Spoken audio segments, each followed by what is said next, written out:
ఓం శ్రీ మహాగణాధిపతయే నమః సరస్వత్యై నమః శ్రీ గురుభ్యో నమః హరి ఓం.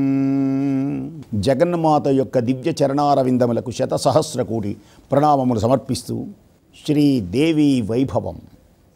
ఎవరు ఈ అమ్మ? జగన్మాత యొక్క దివ్య స్వరూపాన్ని వర్ణించే అద్భుతమైనటువంటి సన్నివేశాలు. జన్మరాహిత్యం జరుగుతుంది, అఖండమైనటువంటి మోక్షసిద్ధి కలుగుతుంది. పుణ్యమైనటువంటి దేవతా ఆరాధనలో అనేకమైనటువంటి విశేషములలో శంకర భగవత్పాదులు ప్రతిపాదించినటువంటి దివ్యమైన పంచాయతనంలో ఈ అమ్మవారి యొక్క దివ్య వైభవం అంతా ఉంటుంది.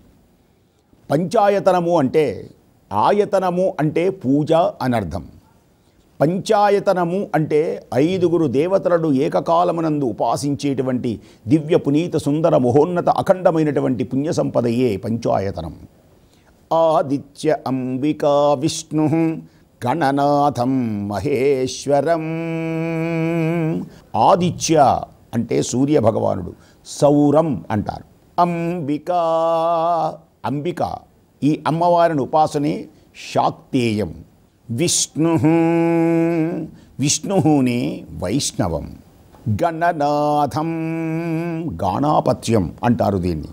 మహేశ్వరం, మహేశ్వరం ఈశ్వరుని అర్చించడమే శైవం.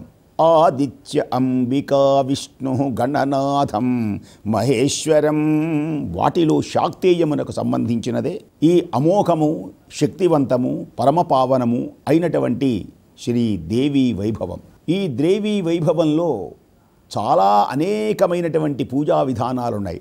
ఆధ్యాత్మికంగా, యోగ మార్గంగా, పూజా విధానంగా, తాంత్రిక రీతులతో, మంత్ర రీతులతో, మంత్రాత్మన, యంత్రాత్మన, తంత్రాత్మన.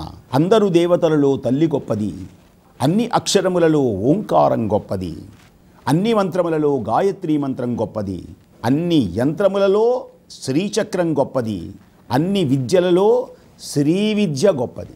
ఆ శ్రీ విద్యయే దేవీ వైభవం. ఇక ఎన్ని విద్యలు ఉన్నా శ్రీ విద్య ముందు అన్నీ తక్కువే. జగన్మాత ముందు అందరూ తక్కువే. అందుచేతనే ఆమెను జగజ్జనని అని పిలుస్తారు.